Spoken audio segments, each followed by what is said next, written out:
Hi, Dustin Hockensmith here from PennLive with your Preakness Stakes best bets. We're kicking off the series looking at what's new in this field. And we're going to start with the field itself, which goes from 20 in the Kentucky Derby to just 8 at Pimlico for the Preakness. That's a big difference.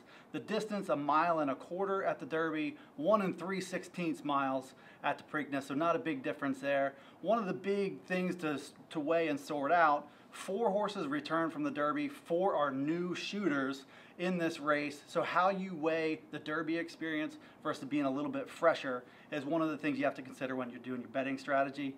I don't look at the 4 horses that are new to the field. It's worth noting 31 out of the past 35 winners of the Preakness did run in the Kentucky Derby, but Cloud Computing at 13-to-1 odds last year did manage to win the Preakness without running in the Derby. It's worth noting that there. Quip is the most notable new horse here. Won the Tampa Bay Derby at 19-to-1 odds. Did that over Vino Rosso and Flameaway, who both ran in the Derby 2 weeks ago. This is his Kentucky Derby moment. His team held him out of the Derby to prepare for the Preakness. They think it's a great race, a great fit for him.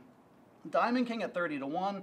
Not one to consider, I think, as a win horse, but will leave his mark on the race by probably pushing the pace early, just like Promises Fulfilled did for Justify at the Derby 2 weeks ago. Sporting chance, not much of a sporting chance here, I think. He's done some erratic things. There's some talent to consider. I don't like him to get on the board.